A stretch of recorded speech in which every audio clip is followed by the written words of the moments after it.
ओम शांति।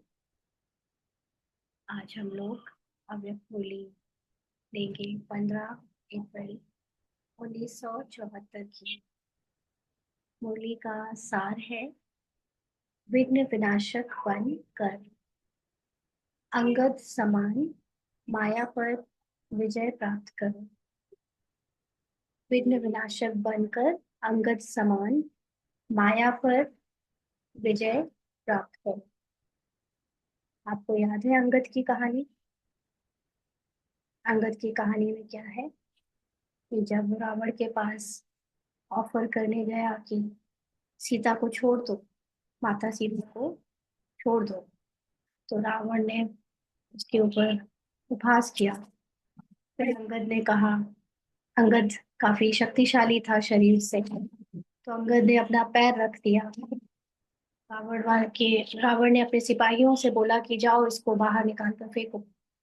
तो जब उसके सारे सिपाही उसको उठाने आए, तो अंगद ने अपना पैर एक जोर से पटका और कहा कि अगर ये पैर हटा दिया तो सीता तुम्हारी, नहीं तो युद्ध के लिए तैयार रहो। तो अंगद ने वो जो पैर पटका, वो किस कॉन्फिडेंस से पटका था, उसका क्या लेना देना था सीता के आ, ले रावण को सौंपने से या नहीं सौंपने से, क्योंकि उसका तो सीता पर कोई हक नहीं था, लेकिन उसका हक था श्री राम पर, भगवान पर। यहाँ श्री राम का मतलब परमात्मा। तो उसने इस कॉन्फिडेंस से अपना पैर पटका था, जमाया था कि अब भगवान जाने, अगर उनको अपनी सीता को देना है तो वो हिलवा दे पैर, और अगर नहीं देना है तो पैर को जमाए रखवाएंगे। उसने सारा बोझ अपने ऊपर से हटाकर भगवान के ऊपर डाल दिया, पूरी तरह से समर्पण बुद्धि कर दिया। जबकि पैर उसका था, हट भी सकता था, लेकिन उसने कहा भगवान जाने। तो क्या हमारे अंदर इतना कॉन्फिडेंस है कि जब कोई बात आती है तो हम पूरी तरह से भगवान पर, बाबा पर छोड़कर माया को चुनौती दें कि अब चाहे जो आए वो भगवान जानेगा, बाबा जानेगा, मेरा कोई लेना देना नहीं। क्यों? क्योंकि आत्मा अपने मूल स्वरूप में है ही अचल अडोल। आत्मा को कुछ भी ये ड्रामा का टच नहीं करता। आत्मा कहानी से परे है। आत्मा रोल के दुख सुख से परे है। और माया कहाँ आती है? रोल में आती है। तो जब आत्मा, यानी जो भी यहाँ पर ब्राह्मण इतने सूक्ष्म रूप में पुरुषार्थी हैं, तीव्र पुरुषार्थी हैं, जिन्होंने ये सत्य पहचान लिया है, अपने को उस अटल अडोल आत्मा में स्थित कर लिया है, वो भी अंगद के समान हिलती नहीं। चाहे जितने भी विघ्न आए, वो विघ्न सौंप दिए बाबा को। माया भी पूरी तरह सौंप दी है बाबा को, तू ही जान, तू संभाल तेरी माया। क्योंकि माया भी किसकी बेटी है? बाबा की बेटी है ना, भगवान की बेटी है। रावण भी कहीं ना कहीं भगवान से ही निकला है।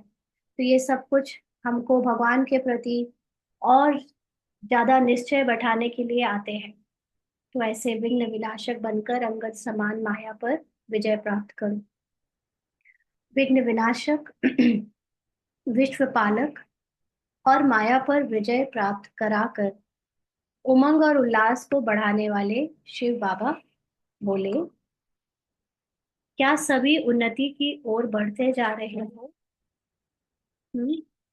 अभी हम सब लोग पुरुषार्थ में, अभी मेडिटेशन में भी क्या सुन रहे थे कि रावण के चेहरे पे, है ना, हम सबके अंदर भी अनेक तरह की कमजोरियां, देह भान, देह अभिमान है। हमारे ही वो कमी कमजोरियों के कारण हम पूरे संसार को कमी कमजोरियों से देखते हैं।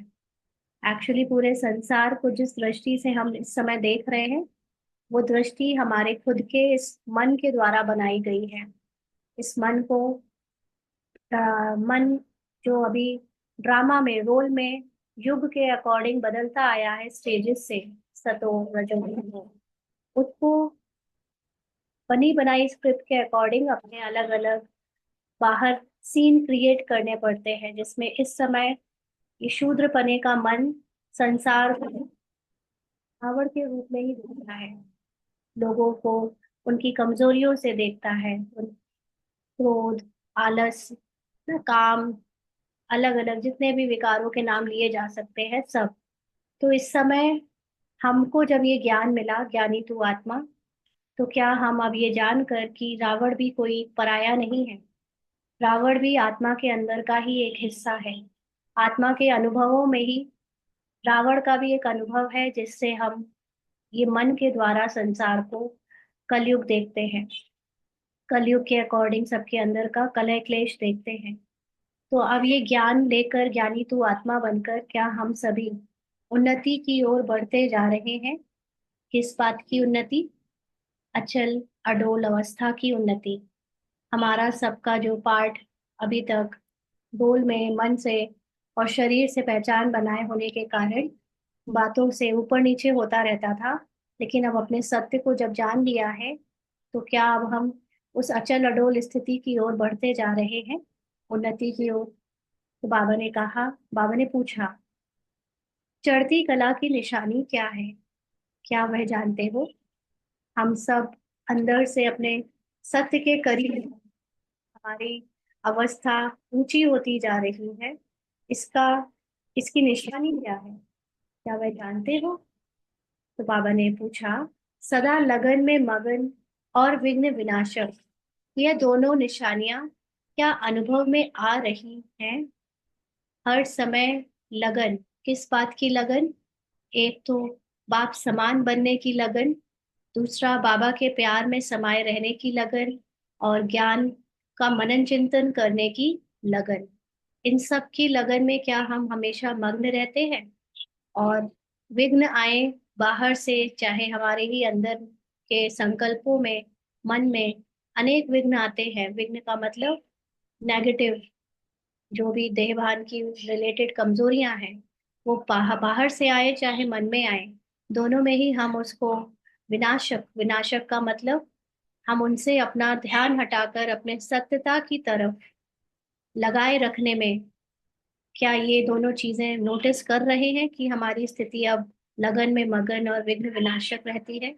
ऐसी दोनों निशानियां अनुभव में आ रही हैं? पूछ रहे हैं बाबा। या विघ्नों को देख विघ्न विनाशक बनने के बजाय विघ्नों को देख अपनी स्टेज से नीचे तो नहीं आ जाते?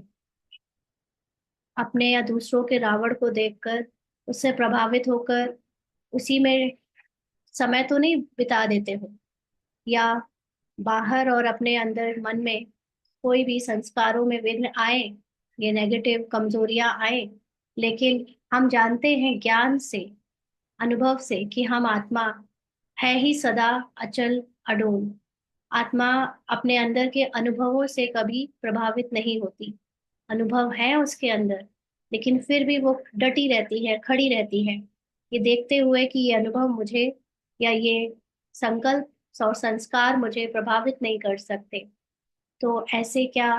बाबा ने पूछा कि विघ्नों को देख विघ्न विनाशक बनने के बजाय विघ्नों को देख अपनी स्टेज से नीचे तो नहीं आ जाते हो? क्या अनेक प्रकार के आए हुए तूफान आपकी बुद्धि में तूफान तो पैदा नहीं करते हैं? हम्म? चाहे फैमिली लाइफ, लौकिक लाइफ यानी ड्रामा में किसी भी तरह की बातें आ रही हो, काम काज की जगह पर, शरीर की बीमारी के रूप में, अलौकिक सेवाधारियों के साथ या लौकिक में किसी के साथ, कितने भी तूफान आए, लेकिन बाहर से वो तूफान मन तक भी आया, लेकिन जो बुद्धि है, बुद्धि अपने सत्य ज्ञान से ये जानती है कि मैं आत्मा कौन हूँ, मैं आत्मा कैसी हूँ, मैं आत्मा इन सब तूफानों से परे हूँ ना, अचल अडोल हूँ। तो बुद्धि भी अगर तूफान में आ जाए तो हलचल हो जाए, माना अपने सत्य को भूल जाए, तो क्या अनेक प्रकार के आए हुए तूफान आपकी बुद्धि में तूफान तो पैदा नहीं करते हैं? हम्म? संकल्पों में आना, मन में आना अलग बात है, लेकिन बुद्धि तक नहीं पहुंचना चाहिए। बुद्धि का मतलब समझ, अंदर से समझ खत्म नहीं होनी चाहिए। बाहर से चाहे रोने का पार्ट चले, चाहे चिड़चिड़ाने का पार्ट चले, चाहे किसी से तंग आ जाने का पार्ट चले, चाहे धैर्यता खो देने का पार्ट हो, लेकिन बुद्धि सब जानती है। बुद्धि जानती है कि मैं अंदर से पूरी तरह धैर्यवत हूँ। बुद्धि जानती है कि अंदर से संतुष्ट हूँ। बुद्धि जानती है कि मैं आत्मा, मेरा सत्य सदा ही एक रस है ना। तो बुद्धि में तक, यानी समझ तक ये तूफान नहीं पहुंचने चाहिए, समझ खत्म नहीं होनी चाहिए। तो जैसे कोई के द्वारा तोहफा मिलता है तो बुद्धि में हलचल नहीं होती है, बल्कि उल्लास होता है। इसी प्रकार आए हुए तूफान उल्लास बढ़ाते हैं या हलचल बढ़ाते हैं। बाहर तूफान परिस्थिति के रूप में आए, शरीर के रूप में आए, और चाहे मन तक आ जाए, मन तक भी अगर तूफान आ जाए अपने ही संकल्पों या संस्कारों में, तो भी बुद्धि बची रहे। बुद्धि में ये मन को देखने के, जो देख रही है मन या शरीर या बाहर की परिस्थिति के तूफान, वो और ही ज्यादा अपने सत्य को याद करने लग पड़ते हैं, और ही ज्यादा अपने अचल अडोल आत्मा की जो उमंग भरी स्थिति है उस तक, उसको याद करने लग पड़ते हैं, या बुद्धि भी संकल्प और परिस्थिति की हलचल में आ जाती है। क्योंकि तूफान जैसे कोई, जब अच्छी अच्छी बातें हो रही हैं परिस्थितियों में या मन के संकल्पों में, तब तो बुद्धि भी सुकून से रहती है। लेकिन जैसे ही सब नेगेटिव या कमजोरी की चीजें हुई, तो बुद्धि वो अलार्म की तरह है कि वो जाग जाए और अपने जो सेफ्टी की जगह है, बुद्धि के लिए सेफ्टी की जगह क्या है? उसकी सत्य की ज्ञान, उसका उसका आत्मा का जो सानिध्य है, आत्मा की तरफ उसकी अपनी सुरक्षा है कि मैं अपने को आत्मा समझने लगूं। यही सुरक्षा, यही आत्मा की सत्यता उसको बाहर की हलचल से बचाती है। तो तूफान आते हैं तो और ही ज्यादा बुद्धि को आत्मा की तरफ बढ़ने का उल्लास आ जाता है, या हलचल बढ़ जाती है? पूछ रहे हैं बाबा। अगर तूफान को तूफान समझा तो हलचल होगी। अगर हमने ये समझा कि ये कहानी नहीं है, ये सच है, और ये सब कुछ उसमें डूब गए पूरी तरह से, ना होश खो दिया जिसको कहते हैं, अपना अपनी समझदारी खो दी, जो अभी तक ज्ञान मिला उसको भुला दिया, सत्य का ज्ञान मिला उसको भुला दिया, और तूफान को तूफान ही समझने लगे, उसमें कल्याण है या उसमें एक दूसरे को उनकी सत्यता में ना देख पाना, और जो भी कठिन परिस्थिति लग रही है उसको सोचकर दुखी हो जाना, अगर ऐसा कुछ हुआ तो हलचल होगी। और तोहफा समझा, यानी ये माया और रावण का रोल भी इस समय ब्राह्मण जीवन में हमें किस लिए मिला है? ताकि हम ज्यादा से ज्यादा अपने बाबा को याद कर पाए, है ना। अगर माया ना आए तो हम अलर्ट कैसे रहें, हम अटेंशन कैसे रखें? और रावण की दुनिया ना देखे तो हम इस दुनिया को छोड़ना क्यों चाहें, इस दुनिया से अपना मोह क्यों त्यागे? तो ये सब जानबूझकर ड्रामा में हमें तंग करने के लिए बना है, ताकि हम अपने सत्यता की तरफ मुड़ जाए। तो जो ये तूफान आते हैं, अगर उसको अपनी सत्यता को बढ़ाने के लिए तोहफा समझा या अनुभव किया, तो उससे भी उल्लास और हिम्मत अधिक बढ़ेगी। यह है चढ़ती कला की निशानी, अंडरलाइन। तो हम सब अपनी अपनी चेकिंग करें कि हम में से किस किस की चढ़ती कला हो रही है। कैसे पता चले? अभी ऊपर जितनी भी चीजें डिस्कस करी, कि अब कोई भी परिस्थिति आए, चाहे मन में रोना हो, चाहे सं, संस्कारों संकल्पों में भी घबराहट हो, डर हो, या बहुत दुख हो, या देह भान के कोई भी कमजोरियां आए, लेकिन बुद्धि जानती है कि मेरा सत्य क्या है। बुद्धि जानती है कि मैं एक रस अचल अडोल हूँ। जिसको ये बुद्धि बार बार याद दिला देती है, उसके पार्ट से उसको अलग करने का एक कंट्रीब्यूशन कर रही है जिसकी बुद्धि, वो चढ़ती कला में है। यह है चढ़ती कला की निशानी, है ना। तो भूलना नहीं होता है कि हम कौन है, हमारा सत्य क्या है। भले ही हमारे बाहर रोल में, शरीर के भान में कुछ भी चल रहा हो, मन में चाहे कुछ भी चले, लेकिन बुद्धि जाने, बुद्धि याद रखे कि मैं कौन हूँ। तो ये चढ़ती कला की निशानी है। घबराने के बजाय गहराई में जाकर अनुभव के नए नए रत्न इन परीक्षाओं के सागर से प्राप्त करेंगे।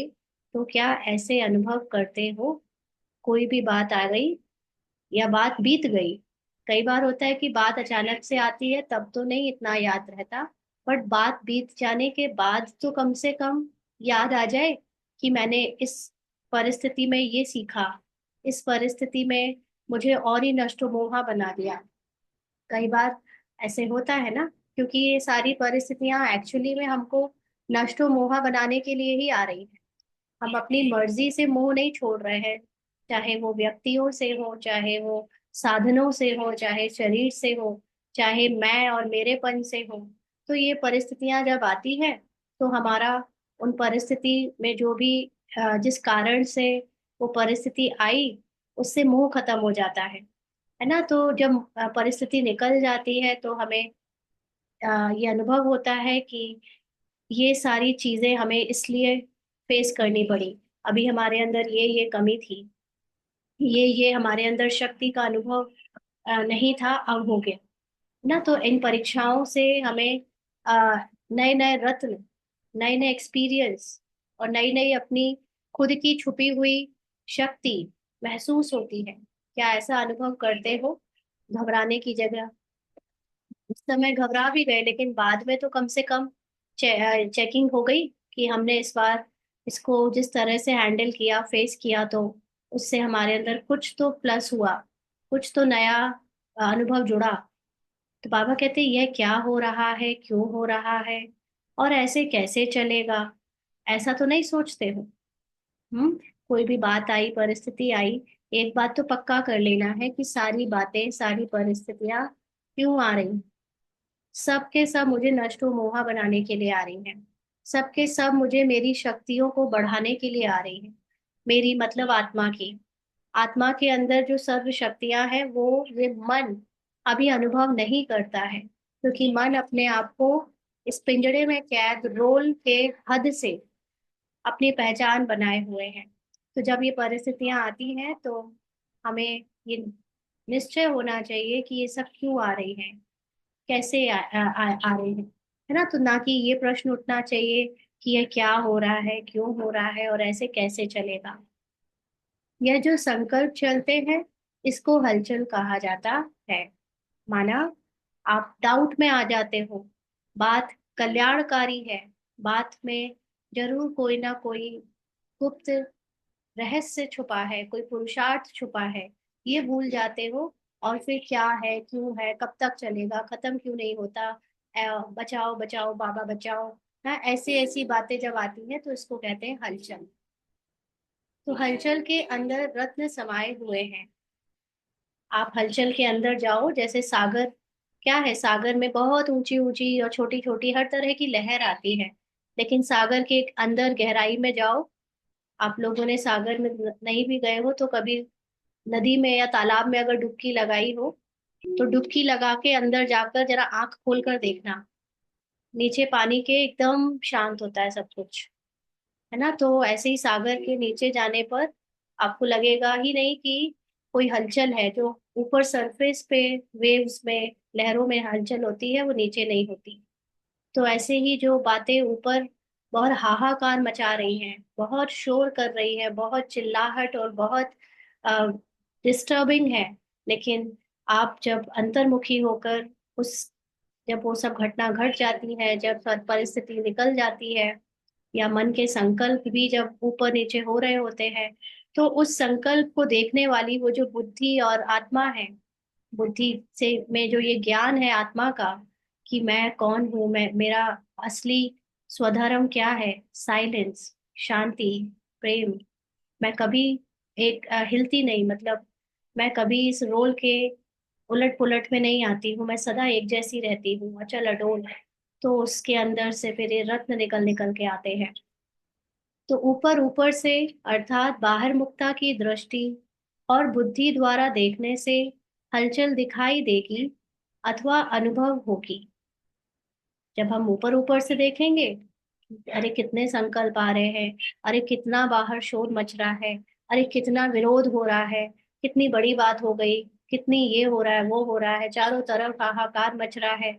लेकिन जब उसकी गहराई में जाएंगे, बाबा ने कहा, लेकिन उसी आई हुई बातों को अंतर्मुखी दृष्टि व बुद्धि से देखने से अनेक प्रकार के ज्ञान रत्न अर्थात पॉइंट्स प्राप्त होंगे। तो जो पॉइंट्स प्राप्त होंगे का मतलब क्या? जो पॉइंट्स अभी तक मुरली में सिर्फ थ्योरेटिकली समझे हैं, वो प्रैक्टिकली उस समय याद जब आएंगे तो आप उस पॉइंट के अनुभवी मूर्त बन जाओगे। बाबा ने जो ज्ञान दिया है, जब तक हम उसको अनुभव नहीं करते तब तक वो पॉइंट हमारे लिए कोई यूज यूज के नहीं है। वो सिर्फ एक थ्योरी है, एक हमारी मेमोरी में बस फीडेड है। बट जब हम कोई बात आती है संकल्पों में, जब बहाव आता है, माया आती है या बाहर की हलचल आती है, तो उस समय वो पॉइंट्स जब हम उस प्रैक्टिकल सिचुएशन में यूज करते हैं तो वो हमारे लिए अनुभव बन जाते हैं और वो हमारा फिर स्वरूप बन जाते हैं। तो अभी कोई भी बात आए, लेकिन आप उसकी ऊपर की चीज को मत देखो। लोग क्या कह रहे हैं, गाली दे रहे हैं, सुना रहे हैं, विरोध कर रहे हैं, या मेरे अंदर ही कितने संकल्प आ रहे हैं। उससे हटकर वो जो अंतर्मुखी होकर बुद्धि जो आत्मा को देखती है, उससे याद करो कि आत्मा कौन है, कैसी है। फॉर एग्जाम्पल, किसी ने आपकी इंसल्ट कर दी, है ना, किसी रिश्तेदार ने आपके लिए कुछ, मान लीजिए बैक बिचिंग कर दी, आपके पीछे ही कोई बुराई कर दी, और आपको पता चला और उसने काफी आपकी सबके सामने वो करा। तो अब आपने तो देखी हलचल, उसने क्या बोला क्या नहीं बोला, और आपने ये भी देखा कि आपके रोल में मन को बहुत हर्ट हुआ, रोल में बहुत आपको फीलिंग आई, बहुत गुस्सा भी आया, अनेक तरह के संकल्पों की हलचल मची। लेकिन फिर जब आप उससे अंतर्मुखी होकर बुद्धि, जब बुद्धि का काम शुरू होता है, तो वो जानती है कि आत्मा, ये सब हो जाने के बावजूद उस पर कोई दाग नहीं लग सकता। आत्मा जो सत्य है, उसके खिलाफ कोई कुछ बोल भी नहीं सकता, क्योंकि आत्मा को का सत्य तो कभी बनता बिगड़ता नहीं, वो तो एक जैसा है। कैरेक्टर के ऊपर, रोल के ऊपर, चरित्र के ऊपर कोई कितनी भी उंगली उठा दे, कोई कितनी भी बातें फैला दे, वो कैरेक्टर से मुझ आत्मा का कोई लेना देना नहीं। भले ही मैं आत्मा उस कैरेक्टर को लाइट दे रही हूँ, माना प्रकाशित कर रही हूँ, बनवा रही हूँ, और मुझे ऐसा लगता है कि वो मैं हूँ, लेकिन वो मैं नहीं हूँ, है ना। तो जब आप अंतर्मुखी होकर आत्मा के अनेक पॉइंट्स को याद करोगे कि आत्मा, रोल को बुरा लगा निंदा से, लेकिन आत्मा तो सदा निंदा स्तुति में एक समान, मान अपमान में एक समान, यश अपयश में एक समान। तो ऐसे ऐसे जो बुद्धि फिर आत्मा के बारे में ज्ञान के पॉइंट्स उस समय प्रैक्टिकली यूज करेगी, उससे उसी को कहते हैं अनेक प्रकार के ज्ञान रतन और अनुभव मूर्त बनना, है ना। तो इसलिए कोई भी बात होती है, वो आपको आत्मा की जो थ्योरी अभी तक पढ़ी हुई है, उस थ्योरी को प्रैक्टिकली यूज करवा कर आपको अनुभवी मूर्त बना देती है और ज्ञान रत्नों के खजानों से भर देती है। थ्योरी से अपने आप को भर लेना ज्ञान रत्नों से भरना नहीं होता। जब तक आपको वो थ्योरी प्रैक्टिकली आपने उसको अपने परिस्थितियों में या अपने ही अंदर की माया को हराने में यूज नहीं करी है, तब तक वो ज्ञान रतन नहीं है। रत्न तब बनते हैं जब वो आपके लिए आपकी पारस बुद्धि बना दे, आपके लिए वो विजयी होने का आधार बन जाए। अदरवाइज सिर्फ थ्योरी हमें याद है, लेकिन हमने कभी प्रैक्टिकली, जैसे हम लौकिक में ही हमारे यहाँ पर एक ज्ञान में चलते हैं, तो हमने देखा है कि वो जब उनको ज्ञान सुनाने को बोलो तो बहुत अच्छा ज्ञान सुनाते हैं। वो सुनाते भी हैं, ब्रह्मा कुमारियों में कई सारी क्लासेस लेते हैं, लेकिन जब उनकी लौकिक जीवन को, क्योंकि हम उनके लौकिक में ही है, तो देखते हैं कि जब घर में बच्चों की बात आती है, बहुओं की बात आती है, तो वो एकदम अज्ञानियों की तरह बिहेव करते हैं। मतलब उसमें फिर वो नॉर्मल ऐसे ही हैंडल करते हैं जैसे अज्ञानी करते हैं। फिर वो जो ज्ञान रतन क्लासेस में सुनाती हैं, वो ज्ञान रतन अपने सिचुएशन में यूज नहीं करती, अपने अंदर चल रही माया जो कि संकल्पों में आ रही है उसमें यूज नहीं करते, है ना। तो वो फिर सिर्फ एक ऊपरी ऊपरी रूप से सरफेस पे हो गया ज्ञान, बट उस वो रतन नहीं बना, क्योंकि आपने उसको यूज करके पावर नहीं बनाई है। इसलिए हमेशा ये थ्योरेटिकल ज्ञान को जब आप यूज करते हो, इसीलिए कहते हैं कि कोई भी क्वेश्चन को आप दूसरों से जब पूछते हो ना, तो ये उसके लिए रत्न बन जाता है। आप सबकी प्रॉब्लम जब आप किसी से भी पूछोगे, अपनी प्रॉब्लम का सॉल्यूशन, तो जो बताएगा उसका सॉल्यूशन वो उसके लिए फायदेमंद हो जाएगा, उसके लिए रतन हो जाएगा, क्योंकि आपकी प्रॉब्लम उसको उस थियोरेटिकल ज्ञान को प्रैक्टिकल यूज करने में, मनन चिंतन करने में हेल्प कर रही है। लेकिन जब आप खुद अपनी प्रॉब्लम्स का खुद सॉल्यूशन ढूंढते हो, खुद उसकी गहराई में जाकर बाबा के अनेक थ्योरेटिकल पॉइंट्स को चर्न करके याद करने की या अप्लाई करने की कोशिश करते हो, तब वो आपके लिए ज्ञान रतन बनता है। अदरवाइज एक ही बनता जा रहा है, जितने लोग सब उससे पूछ रहे हैं उसका तो वो ज्ञान रत्न का भंडारा जमा होता जा रहा है, बाकी सब अपने को प्रॉब्लम में फंसाकर कमजोरी समझते आ रहे हैं ना। इसलिए अपना मनन चिंतन साइलेंस में जाकर खुद करें, तब वो आपकी अंतर्मुखी दृष्टि और बुद्धि से अनेक प्रकार के रत्न और अनुभव बनेंगे। तो बाबा कहते हैं, अगर कोई भी बात को देखते या सुनते हुए आश्चर्य अनुभव होता है, तो यह भी फाइनल स्टेज नहीं है। आज बाबा ने जैसे साकार में कहा ना, नथिंग न्यू। नथिंग न्यू जिसको याद रहेगा उसका चेहरा हमेशा हर्षित मुख रहेगा। तो ऐसे ही कोई भी बात, एक परिपक्व होने की अवस्था क्या होती है, जैसे बाबा कई बार कहता है ना, हलवा जब पक जाता है तो कढ़ाई छोड़ देता है।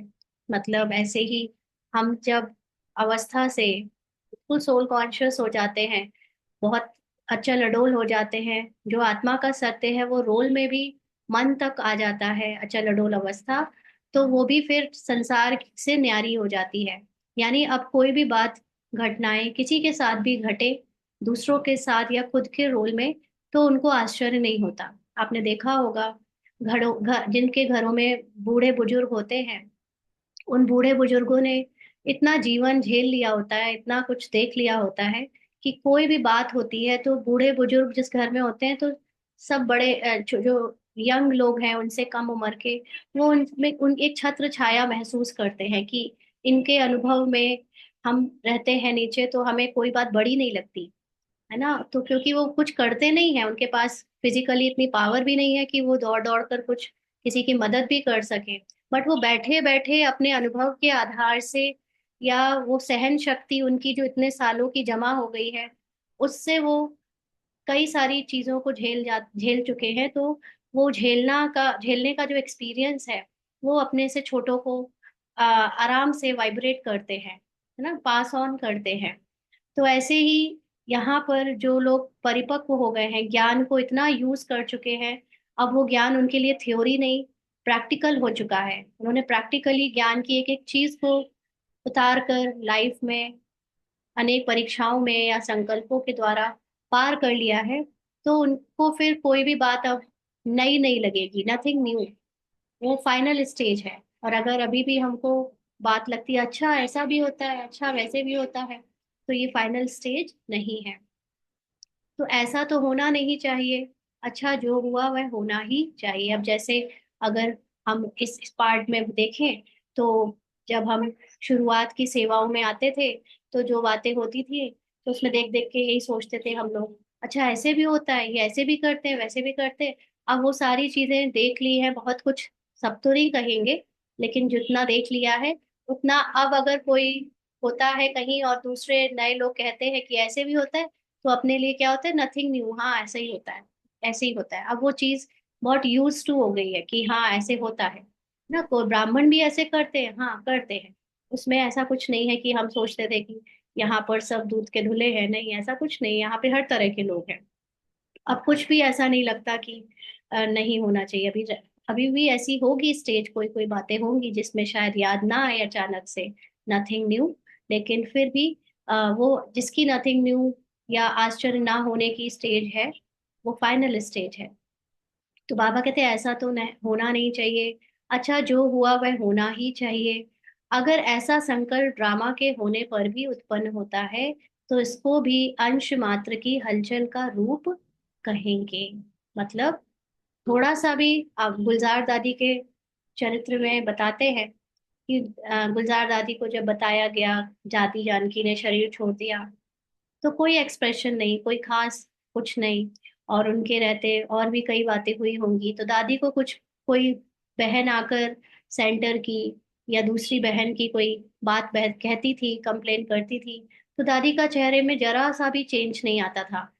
बिल्कुल भी दादी किसी भी बात को सोचकर या सुनकर आश्चर्य में नहीं आती थी कि अच्छा, ऐसा वैसा कुछ नहीं, बिल्कुल हलचल नहीं, है ना। तो ऐसे ही हम सब अपनी अपनी चेकिंग करें कि कोई भी बात के लिए अगर हमारे अंश मात्र भी हलचल आई कि ऐसा होता है क्या, ऐसा होना नहीं चाहिए, ये सब भी अगर ड्रामा की कोई भी बात में संकल्प आया, मतलब वो भी हलचल का रूप है। अब तक यह क्यों क्या का क्वेश्चन का अर्थ है हलचल।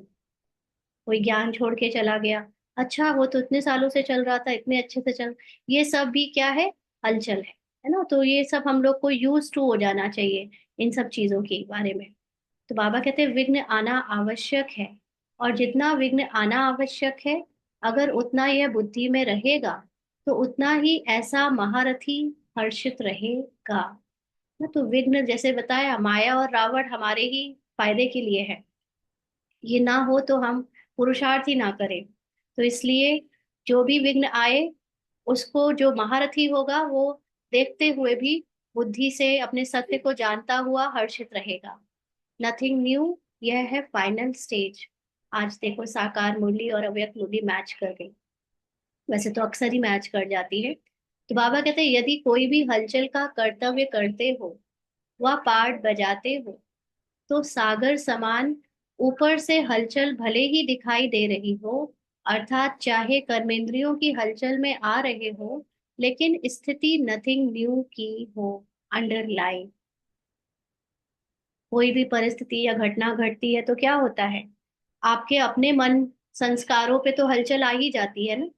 तो वो आ भी जाए, ऊपर से संस्कारों में भी, संकल्पों में भी हलचल आ जाए। संस्कार का मतलब कि आपकी द्वारा कोई चीज बड़बड़ाई जा रही है, जल्दी जल्दी आपके फेस पे एक्सप्रेशन चेंज हो रहे हैं, हाथ पैर कप कपा रहे हैं, हाँ, या किसी को कुछ बताते वक्त आप कुछ रिपीटेटिवली संस्कार वश कर रहे हो, वो भले दिख रहा है, या आपके अपने संकल्पों पे भी हलचल दिख रही हो, लेकिन बुद्धि से जो समझ है, जो अंदर एक बुद्धि भी बैठी है ना मन के साथ साथ, वो बुद्धि में क्या हो, नथिंग न्यू, उसकी स्मृति हो, ज्ञान से नथिंग न्यू, इसकी स्मृति हो।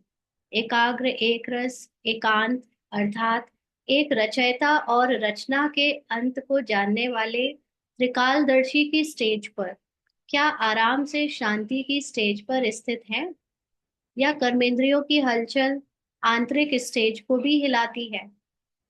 कर्मेंद्रियों में आपकी बॉडी हो सकता है शिवर करे, आपको घबराहट हो, आपके बॉडी में आवाज आए, कुछ भी ना, संकल्पों में भी कुछ पुराने डर का सामना हो, कुछ भी हो सकता है। लेकिन हमारी जो अंदर की स्थिति है, जो बुद्धि ज्ञान से जानती है कि मैं कौन हूँ, मेरा सत्य क्या है, वो सदा एकाग्र, एक रस और एकांत में हो, जो कि जानती है रचयिता और रचना यानी ड्रामा। ड्रामा को त्रिकालदर्शी स्टेज कहते हैं। तो जो ड्रामा को जानता है, त्रिकालदर्शी की स्टेज पर स्थित है, वो आराम से अपनी शांति की स्टेज को, जो कि सत्य है, साइलेंस है, उसको बुद्धि द्वारा अनुभव करेगा, भले ही ऊपर से कर्मेंद्रियां हलचल भी मचाए। तो ऐसा पुरुषार्थ हमारा हो शुरू हो चुका है, मतलब ऐसे पुरुषार्थ में हम आ चुके हैं, या अभी भी जैसे जैसे ऊपर हिलता है वैसे अंदर भी हिलता है। हाँ। तो बाबा पूछ रहे हैं, जब स्थूल जैसे जो सिस्टर ने कल बोला था ना, आज हम लोगों ने मॉर्निंग में भी डिस्कस किया कि घर में हिंसा है, घर में बहुत उसको लड़ा, मतलब उसके ऊपर हिंसा की जाती है, विरोध किया जाता है। तो ये उस जो कुछ भी बाहरी रूप से परिस्थिति क्रिएट होती है, या उसका प्रभाव उसके मन को पड़ता है, लेकिन फिर भी बुद्धि तो ज्ञान से ये जाने ना, बुद्धि तो ज्ञान से आत्मा के सत्य को याद रखे कि मेरा वास्तविक स्टेज जो है वो एकाग्र, एक रस, एकांत में अचल अडोल स्थिति है। ड्रामा में ये सब हो रहा है, इसलिए मेरी एक्टिंग में डरना, मेरी एक्टिंग में पिटना, मेरी एक्टिंग में दुखी होना, घबराहट होना, ये एक्टिंग में मन को सब कुछ हो रहा है स्क्रिप्ट के अकॉर्डिंग। बट बुद्धि अपनी सत्यता में स्थित रहे। तो ऐसी क्या हमारी अब स्टेज आ गई है, जब स्थूल सागर दोनों ही रूप दिखाता है। एक स्थूल जो बाहर ओशन होता है, सागर होता है, सी होता है, उसके ऊपर लहरें भी होती हैं और अंदर से गहरी शांति भी होती है। तो वो जब दोनों रूप दिखाता है, तो क्या मास्टर ज्ञान सागर ऐसा रूप नहीं दिखा सकते? हम जो ज्ञान के सागर बने हैं, मास्टर ज्ञान के सागर, वो ज्ञान कहाँ बैठा है? बुद्धि में बैठा है। इसलिए अब बुद्धि से हमें आत्मा के सत्य को याद रखना, मतलब समझदारी से, समझ से हमें आत्मा के सत्य को याद रखना। फिर भले मन चाहे कुछ भी करता रहे, क्योंकि मन पुराने स्वभाव वश, पुराने संस्कार वश अभी भी हलचल में आएगा। बट बाबा ने दिव्य किसको बनाया है? बाबा ने दिव्य ज्ञान मन को नहीं, बुद्धि को बनाया है। तो वो दिव्य बुद्धि आत्मा को देख सकती है, आत्मा के सत्य को देख सकती है, बाबा को देख सकती है। तो बाबा और आत्मा को जब कंबाइंड रूप में देखती है, तो उसे अपना एक रस अचल अडोल स्वरूप याद आता है। तो वो मन को भी साक्षी होकर जो उसके पार्ट में हो रहा है या संस्कारों में हो रहा है, उससे वो साक्षी हो सकती है। तो क्या ऐसे ही दोनों रूप जैसे सागर के होते हैं, वैसे हम मास्टर ज्ञान सागर ऐसा रूप नहीं दिखा सकते? ऊपर से हलचल भी देखें मन की, और अंदर से आत्मा की शांति भी देखें। तो यह प्रकृति ने पुरुष से कॉपी की, सागर ने आत्मा का ही ये रूप, दो स्टेजेस कॉपी की हैं। आप तो पुरुषोत्तम हो। हाँ, और पुरुषोत्तम का मतलब, उत्तम पुरुष का मतलब जो नॉलेज से जाने कि आप ये रोल नहीं हो। ना हिंदी में जैसे इंग्लिश में first person, second person, third person होता है, वैसे यहाँ पर हिंदी में होता है उत्तम, उत्तम पुरुष, मध्यम पुरुष, और तीसरा क्या होता है? ऐसे कुछ होता है ना। तो उसमें पुरुषोत्तम को अगर आप उस रेफरेंस से लो, तो पुरुषोत्तम का मतलब कि मैं अपने को कनिष्ठ पर्सन, हाँ अन्य पर्सन, हाँ थर्ड पर्सन को बोलते हैं कनिष्ठ या अन्य, ऐसे ही कुछ। तो पुरुषोत्तम का मतलब अब आत्मा मैं हूँ फर्स्ट पर्सन, ये रूपाली है सेकंड पर्सन, और रूपाली के सिवा और लोग जो कोई है वो है थर्ड पर्सन, कनिष्ठ पर्सन। तो अब आत्मा जो फर्स्ट पर्सन है वो उत्तम पुरुष, वो रूपाली से और रूपाली के साथ जो बाकी के सारे लोग हैं उनसे कोई पहचान नहीं बनाती, है ना। तो हम अपनी स्मृति से उस उत्तम पुरुष आत्मा में स्थित रहें। तो जो प्रकृति अपनी क्वालिफिकेशन दिखा सकती है, क्या वह पुरुषोत्तम नहीं दिखा सकते? हम्म। तो हम सब लोग यहाँ पर अपनी प्रकृति से सीखें, है ना। अभी बाबा ने आज बुद्धि को बीच में लाके बहुत अच्छा कर दिया। अभी तक हम जब समझाने में आत्मा वर्ड यूज करते थे तो थोड़ा सा डिफिकल्ट होता था। अब हम ये समझ सकते हैं कि दिव्य बुद्धि ये डिसाइड करती है कि मुझे मन में चल रहे संकल्पों को अपना सत्य समझना है, संस्कारों को अपना सत्य समझना है, या मुझे जो आत्मा का ज्ञान मिला है, उसकी सत्यता का ज्ञान मिला है, मुझे वो सच समझना है। तो बुद्धि इज नाउ एक्चुअली रोल में जो सबसे जिसको बेस्ट पार्ट मिला है, कि हम बुद्धि मतलब समझ, और समझ से ही हम रोल से अपनी अंतर करके सत्य की तरफ जा सकते हैं। तो बाबा इस समय हमको ये नहीं कह रहा है कि तुम रोल को सुधार कर कुछ कर दोगे, बल्कि तुम बुद्धि से जान गए हो कि रोल तुम नहीं। इसलिए अब अपनी समझ को बढ़ाते जाओ, बढ़ाते जाओ, और अपनी समझ को रोल से अलग करते जाओ। तो तुम्हें अनुभव होगा कि तुम पूरी तरह से इस रोल को, इस पार्ट को ऐसे देख रहे हो जैसे सामने स्क्रीन पर टीवी में कोई और की मूवी चल रही है ना। जब हम बार बार ये समझ को अप्लाई करेंगे, बुद्धि को अप्लाई करेंगे कि ये मेरा सत्य नहीं, जो रोल रूपाली का है उसके साथ जो हो रहा है वो, बल्कि वो आत्मा का सत्य अचल अडोल एक रस अवस्था का बिल्कुल अलग है। तो कुछ दिनों में मुझे ऐसे बिल्कुल रियल में फील होने लगेगा, जैसे रूपाली का जो कुछ भी पार्ट हो रहा है वो टीवी में पार्ट, एक अलग से पार्ट हो रहा है, ये रूपाली मैं नहीं हूँ।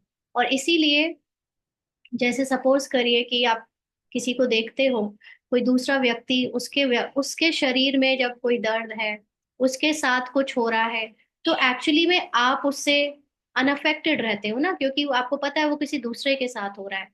ऐसे ही जब समझ से बुद्धि अपने आप को बार बार उस आत्मा पर स्थित कर लेगी, रोल से, मन और संस्कारों से बार बार अपने को न्यारा करके अलग देखेगी, तो फिर कल को इस शरीर में या इसके शरीर रोल के साथ कुछ भी होगा, उसको ऐसा लगेगा ये किसी और के साथ हो रहा है। बुद्धि इतना डिटैच कर लेगी इस रोल से। तब आपको ये जो पार्ट में सफरिंग हो रही है, चाहे कोई आपके साथ अपमान करे, चाहे आपकी निंदा करे, चाहे आप पर हिंसा करे, चाहे शरीर में बीमारियां हो, चाहे संस्कार और संकल्पों में भी कुछ भी हो, लेकिन आपको ऐसा लगेगा ये किसी और को हो रहा है, ये मैं हूं ही नहीं। ना, ये प्रैक्टिस करते करते एक्चुअली में ऐसे लगने लगता है। अब जैसे ये प्रैक्टिस हम कर रहे हैं, तो जब इसके पार्ट में रोल में कुछ इसके बारे में कहा जा रहा है, तो ये फील होता है कि ये किसी और के बारे में हो रहा है। ये मैं आत्मा फील ही नहीं करती, क्योंकि आत्मा अपने सत्य को जानती है।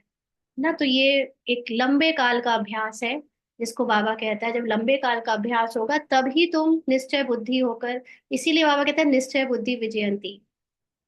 तो बुद्धि से जिसको निश्चय है कि वो आत्मा एक रस, एकांत में एक समान है, सत्य में उसके सातों गुण आठों शक्तियों से भरपूर है, उसको मान अपमान निंदा स्तुति गर्मी सर्दी से फर्क नहीं पड़ता है, तब वो रोल से अलग, उसकी बातों से, संस्कारों संकल्पों से अलग अपने को महसूस करते करते फाइनली विजयंती हो जाती है। इसलिए लंबे काल का अभ्यास चाहिए।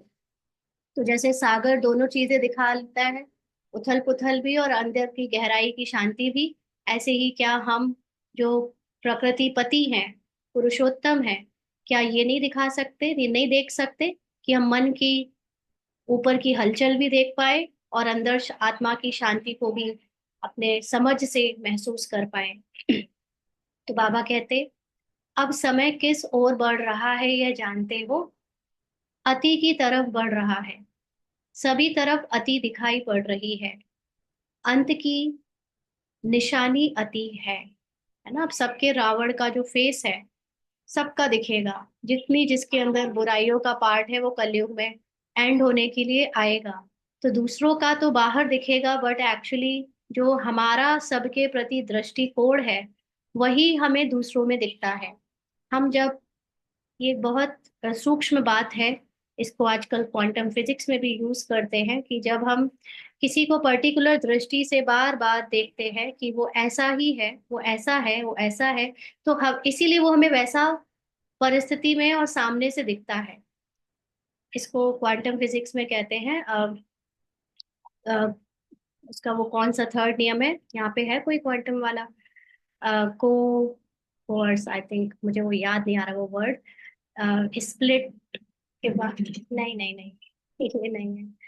इसको हम करेंगे थोड़ा सा ना, अभी हम इसका इसलिए नहीं ले रहे क्योंकि हम खुद में उसको अभी समझ में बैठाल रहे हैं कि वो कैसे काम करता है, कि जिस दृष्टि से आप दूसरों को देखोगे, लंबे काल तक देखोगे, ऐसे नहीं एक दो बार देख लिया तो हो गया, नहीं नहीं। इंटेंगलमेंट, हाँ, इंटेंगलमेंट होता है, राइट। तो उसमें जो जिस दृष्टि से आप देखते हो, सामने वाला वैसा ही रिएक्ट, वैसा ही बन जाता है, दुनिया आपके लिए वैसी ही हो जाती है। तो इसीलिए बाबा कहता है तुम्हारे लिए लंबे काल की अभ्यास की जरूरत है, कि तुम लंबे काल तक सबको और अपने को आदि और अनादि स्वरूप में देखो, क्योंकि तुम्हारे उनको आदि और अनादि स्वरूप में देखने से ही उनका ओरिजिनल आदि अनादि स्वरूप वर्ल्ड में, वर्ल्ड लेवल लेवल पे, फिजिकल लेवल पे दिखना शुरू हो जाएगा, और जिसको फिर हम सतयुग कहेंगे। तो हम अभी कलयुगी दृष्टि होने के कारण, जैसे आप लोग में से मान लीजिए कि मैं आप में से किसी को पहले से जानती हूँ, है ना, तो अब आप लोग का और मेरा किसी पर्टिकुलरली आप लोगों के प्रति, उनमें से जिनको मैं जानती हूँ, कोई खास पॉइंट ऑफ व्यू है, मैं आपको उसी दृष्टि से देखती हूँ कि ये तो बहुत झेलती है, या ऐसा है, या ये वैसी है। अब अगर मैं आप जितने बार आप मेरे सामने आओ या मुझसे बात करो, तो मेरे बैक ऑफ द माइंड यही कमेंट्री चलनी शुरू हो जाएगी, ये तो है ही ऐसी, ये तो है ही वैसा।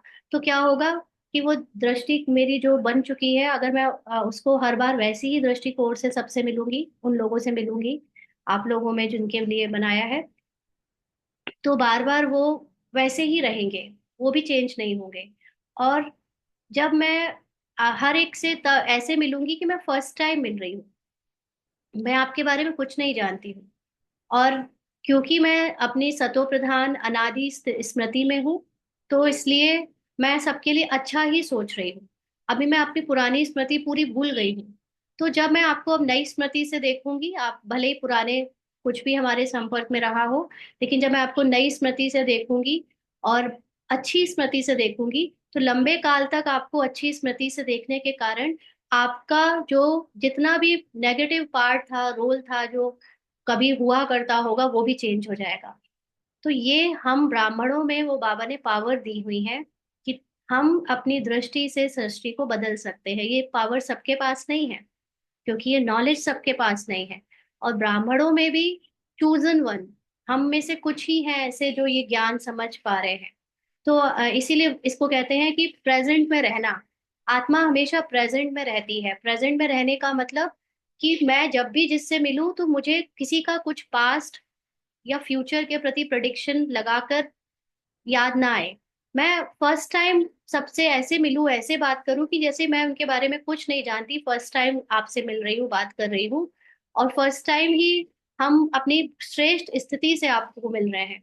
तो आपकी जो आपके और बीच में मेरे बीच में जो पॉजिटिव कनेक्शन होगा, वो लंबे काल तक रहने से परमानेंटली आपके प्रति आपका भी रोल चेंज हो जाएगा, है ना। तो इसको हम एग्जाम्पल के रूप में देखें तो मान लीजिए कोई वाइफ है, वो अपने हस्बैंड से कई सालों से टॉर्चर हो रही है, और उसकी एक स्मृति में बैठ चुका है कि मुझे इससे टॉर्चर ही मिला है आज तक।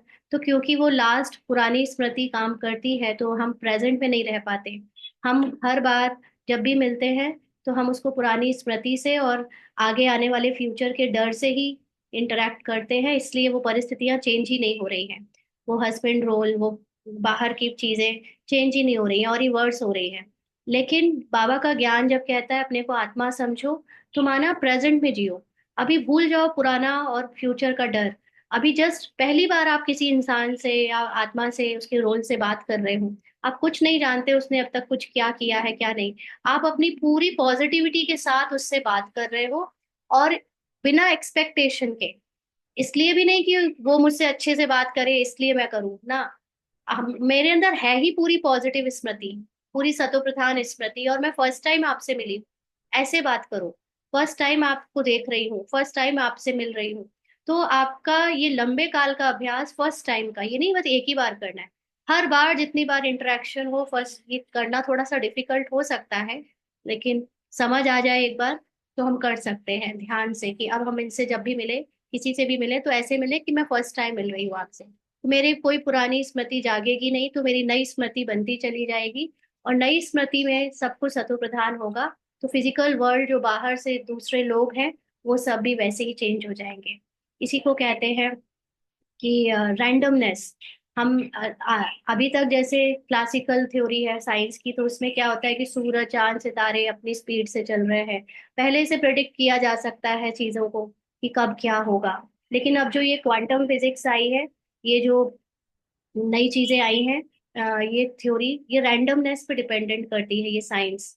ये मतलब कि आप अपनी स्मृति से दूसरों का सब कुछ बदल सकते हो, लेकिन वो स्मृति स्वार्थ से या एक्सपेक्टेशन से नहीं होनी चाहिए।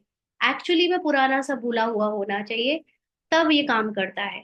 जो कि थोड़ा डिफिकल्ट है, क्योंकि पुराने एक्सपीरियंस भूलते नहीं आसानी से। इसीलिए जब हम आत्मा होने का, प्रेजेंट का बहुत अभ्यास करते हैं लंबे काल का, तो हम पुराना सब भूल जाते हैं। और फिर हम नई स्मृति से जब किसी से फिर से रिलेशन बनाते हैं, और अपनी तरफ से हम कंटिन्यू उसको प्रेजेंट में ही रखते हैं। प्रेजेंट में हो सकता है मैंने उसको अच्छे से ही सब कुछ किया भुला के, लेकिन वो फिर से गाली दे दे। लेकिन जब नेक्स्ट टाइम मैं मिलूंगी, तो फिर भूल जाऊंगी पुरानी गाली। फिर ऐसे ही मिलूंगी जैसे फर्स्ट टाइम उसके लिए मिल रही हूँ, फर्स्ट टाइम उससे अच्छा बिहेव कर रही हूँ। फिर भी हो सकता है वो गाली दे। फिर तीसरी टाइम भी मैं उससे ऐसे ही मिलूंगी कि मैं फर्स्ट टाइम उससे मिल रही हूँ। ऐसे कई बार करते करते आपके अंदर वो पुरानी स्मृति डिटैच हो जाओगे पूरी तरह। और आपका जो उससे हर बार प्रेजेंट में नया रूप से मिलना होगा, वो पूरा आपका बाहर का सब चेंज करके रख देगा। तो लेकिन इसके लिए लंबे काल का अभ्यास चाहिए। तो बाबा कहते हैं सभी तरफ अभी अंत में अति दिखाई पड़ रहा है। राइट, माना वो एक दूसरे से जुड़े हुए रहते हैं, निर्भर होते हैं। इसी को कहते हैं ना इंटेंगलमेंट, या अ, उसमें भी थ्योरी में 3 लॉज हैं। तो वो जो एक होता है वो लंबे समय तक करता है, तो दूसरा वाला उसकी दुनिया चेंज हो जाती है। माना फिजिकल वर्ल्ड में भी चेंजेस आ जाते हैं, जो हमारे सूक्ष्म लेवल संकल्पों में चेंज होते हैं वो फिजिकल वर्ल्ड में चेंज दिखने लगते हैं, इंटरकनेक्टेड होते हैं। राइट ना, तो ये बहुत सूक्ष्म प्रैक्टिस है, बट प्रैक्टिकल करके देखें हम सभी ना, तो ये बहुत अच्छा एग्जाम्पल बन जाएगा। तो क्योंकि हमें तो सिर्फ कोशिश करनी है, हिम्मत करनी है, कराएगा बाबा। तो बाबा कहते हैं अभी सब जगह अंत में अति की तरफ जा रहा है, अति दिखाई पड़ रही है, ये अंत की निशानी है। तो जैसे प्रकृति समाप्ति की तरफ अति में जा रही है, वैसे ही संपन्न बनने वाली आत्माओं के सामने अब परीक्षाएं व विघ्न भी अति के रूप में आएंगे। हम्म। क्यों आएंगे? क्योंकि फाइनल चेंज होना है ना हमारे अंदर। तो फाइनल चेंज का मतलब आत्मा अपने संपन्नता को अनुभव करे, इसके लिए बाहर से पूरा जोर से अब माया हिलाएगी, परीक्षाएं और विघ्न पूरी जोर से आएंगी। जो व्यक्ति या जो भी साधन या शरीर के जो भी परीक्षाएं आज तक आई हैं, वो कम नहीं होंगी। कोई सोचे कि अब कम हो जाए, वो और बढ़ेंगी, बहुत और ज्यादा रुद्र रूप में आएंगी, हमारे ही अंदर संकल्पों में आएंगी। ना कोई माता कह रही थी कि मेरे अंदर भी कामुकता के विचार आते हैं। तो ये यही पे तो बात है कि विचार किस में आते हैं, ये मन में आते हैं। लेकिन बुद्धि जानती है कि आत्मा सदा ही पवित्र है। तो बुद्धि अपने आप को उस मन की कामुकता के विचार से अलग रखे और आत्मा के सत्य को जिए। क्योंकि अब अंदर 63 जन्म के जो भी स्वभाव संस्कार थे वो निकलेंगे, और जो भी रावण का पार्ट अंदर भरा भरा है, जिसको ज्यादा से ज्यादा यूज किया गया होगा पुराने जीवन में, वो सब निकलेगा। तो इसलिए अब अगर बुद्धि ने ये समझ लिया कि ये मन ही मैं हूँ, तो हार जाएगी। इसलिए मन में चाहे जितनी गंदगी आए, चाहे जितना कचरा आए, हमेशा अपने आत्मा के सत्य को ही याद रखे, उसी से ही अपने को अचल अडोल समझे। तो इसलिए आश्चर्य नहीं खाना है कि पहले यह नहीं था, अब क्यों है। यह आश्चर्य भी नहीं। कई बार क्या होता है ना, हम लोगों को बाबा ने इतने ऊंचे ऊंचे सम्मान दे दिए हैं कि हम देवी हैं, हम कुल देवी हैं, हम दुर्गा है। और जब दूसरे लोग हमारे रोल के साथ बदतमीजी करते हैं या गाली गलौज करते हैं या विरोध करते हैं, तो हमको लगता है हम तो इतनी बड़ी देवी हैं और ये हमारे साथ ऐसा कर रहा है। तो यहाँ पे प्रॉब्लम क्या हो जाती है, दो थॉट्स को गलत मिला दिया। देवी बाबा ने रोल को नहीं कहा, ये रूपाली रोल देवी नहीं है। ये रूपाली रोल तो किसी की पत्नी है, किसी की बेटी है, ये रूपाली रोल तो किसी की माँ है। तो एज अ माँ, एज अ पत्नी, एज अ बेटी, एज अ बहू, एज अ किसी की दोस्त, इसको तो वो सारी चीजें झेलनी पड़ेंगी जो आम रूप में दूसरी बीवियों को, दूसरी बेटियों को, दूसरी माँओं को झेलनी पड़ती है। ये रूपाली को तो वो सब कुछ ऊपर से झेलना पड़ेगा। इस स्वमान से हम दुखी ना हो जाए कि मैं तो कुल देवी हूँ और ये मुझे समझते ही नहीं कुल देवी। आत्मा कुल देवी है। वो जो सूक्ष्म गुह्य गुप्त रूप में पुरुषार्थ से पता चल रहा है, बुद्धि जानती है कि वो जो आत्मा की अपनी अचल अडोल अवस्था है वो कुल देवी है। वो दिखती नहीं, दिखने वाला इतना बड़ा शरीर और रोल, ये कुल देवी नहीं है। है ना, इसलिए इस रोल के ऊपर तो हर तरह के विघ्न आएंगे। तो हम इस चीज से अपमानित ना हो कि बाबा ने हमको इतनी ऊंचा सम्मान दिया और ये लोग अपमान कर रहे हैं। ये अपमान रोल का हो रहा है, लेकिन बुद्धि जानती है रोल मैं नहीं हूँ। है ना, जैसे कई बार सीरियल्स में दिखाते हैं कि कोई कोई देवी जब असुरों का संहार करने जाती है, तो क्या होता है, रोल ऊपर से रूप बदल के जाती है। कभी बहुत कामुकता से भरकर ऐसे कुछ सुंदरी बन के चली जाती है, कभी कुछ कभी कुछ। तो असुर फिर उसको रिंझाती है और फिर वो उसको अपना असली रूप, रौद्र रूप रख के विनाश करती है। तो ऐसे ही ये रोल को अलग रखें। रोल में विघ्न, रोल में सफरिंग हो, लेकिन आत्मा का जो मूल अपना सत्य है उसका स्वमान है ये सारे। उससे हम या अपने को हमेशा उठाए रखें, ऊपर रखें, चाहे रोल में कितना गिराया जाए। तो बाबा कहते हैं कि सोच में ये भी नहीं आना चाहिए, कि आश्चर्य भी नहीं होना चाहिए कि पहले ये नहीं था अब क्यों है। फाइनल पेपर में आश्चर्यजनक बातें क्वेश्चन के रूप में आएंगी, तब तो पास और फेल हो सकेंगे। हम्म। है ना, आश्चर्यजनक अचानक से आएंगी। अभी वो एक बहन का बताते हैं ना कि वो, उनका बेटे का हाथ एकदम कट गया बस से जाते वक्त, पूरा अलग हो गया। तो ये एकदम से हुआ, ज्ञान में चलने वाली माता है, उसका बेटा ऐसे ही 12-13 साल का, और कहाँ से इतना बड़ा ऐसा पेपर, अजीब सा। तो ऐसी आश्चर्यजनक, हम लोग ने सोचे भी नहीं होंगे सपनों में ऐसी बातें होंगी। तब तो पास और फेल हो सकेंगे। ना चाहते हुए भी बुद्धि में क्वेश्चन उत्पन्न ना हो। क्या क्वेश्चन? एक तो बाबा के ऊपर डाउट, या अपने ऊपर डाउट, है ना, कि मैं तो कुल देवी हूँ, मैं तो इतनी बड़ी माँ हूँ, इतनी बड़ी बाबा ने मुझे वो बनाया है, और ऐसे इतना दुखी कर रहा है पे रोल में, इतना सफरिंग हो रही है रोल में। ये क्वेश्चन नहीं आना चाहिए। रोल अलग है ना, इसमें आपको सब ह्यूमन एक्सपीरियंस से पास होना ही पड़ेगा। तो यही पेपर है, और है भी 1 सेकंड का ही पेपर। 1 सेकंड में निश्चय, 1 सेकंड में हमारा बाबा याद आया कि नहीं आया ना? क्यों का संकल्प चंद्रवंशी की क्यों में लगा देगा। मेरे साथ ऐसा क्यों हुआ? मैं तो 18 साल से, 20 साल से ज्ञान में चल रही थी। मैंने तो तुम्हारे लिए बाबा क्या क्या नहीं किया, है ना? अगर ये क्या क्यों कैसा आया तो चंद्रवंशी में चले जाएंगे, क्योंकि रोल बिल्कुल अलग। चंद्रवंशियों की पहचान होती है कि वो रोल को मैं समझ कर जीते हैं, और सूर्यवंशियों की पहचान होती है कि वो रोल से अपने को अलग आत्मा समझते हैं। उनकी बुद्धि आत्मा के सत्य को याद रखती है, और रोल से, मन संस्कारों से कोई पहचान नहीं बनाती, शरीर से कोई पहचान नहीं बनाती। तो ये पेपर आएगा। पहले तो सूर्यवंशी का राज्य होगा ना, चंद्रवंशियों का नंबर पीछे होगा।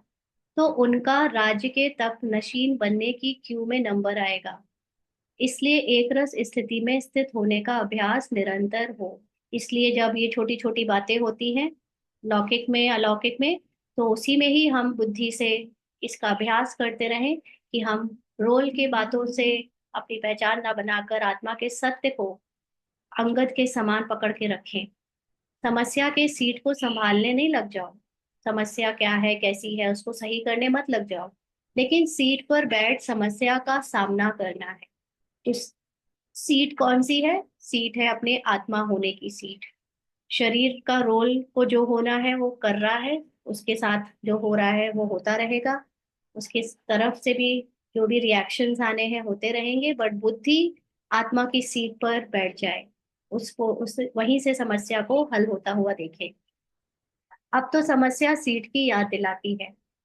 विघ्न आता है तो विशेष योग लगाते हो ना। वो माता से आज बात हुई तो बता रही थी कि पूरे दिन सिर्फ बाबा बाबा बाबा ही याद आया, कि बाबा वो बच्चा तुम्हारा है, बाबा इसका ऐसा होना है, वैसा होना है, सब कुछ।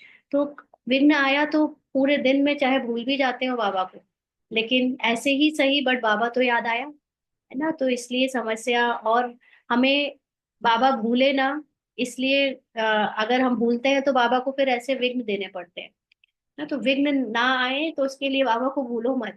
तो विशेष योग लगाते हो और भट्टी रखते हो ना, जब कोई विघ्न आता है तो इससे सिद्ध होता है कि दुश्मन ही शस्त्र की स्मृति दिलाते हैं, लेकिन स्वतः और सदा स्मृति नहीं रहती ना। ये बात भी है, सदा नहीं रहती और स्वतः नहीं रहती। विघ्न ना आए तो भूल ही जाते हैं।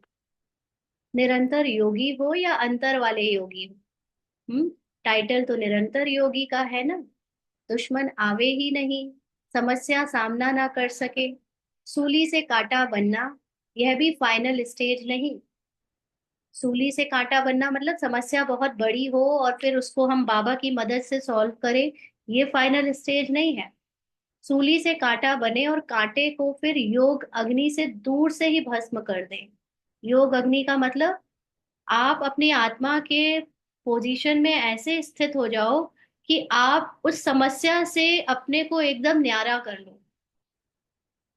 भले रोल ये जैसे आत्मा है वो अपने को समस्या से अलग समझ रही है, और समस्या यहाँ पर रूपाली के पार्ट में है अगर, तो वो सूली से कांटा भी बन रही है, या कांटे को भी फिर भस्म कर रही है, लेकिन वो रूपाली कर रही है, रूपाली आत्मा नहीं है।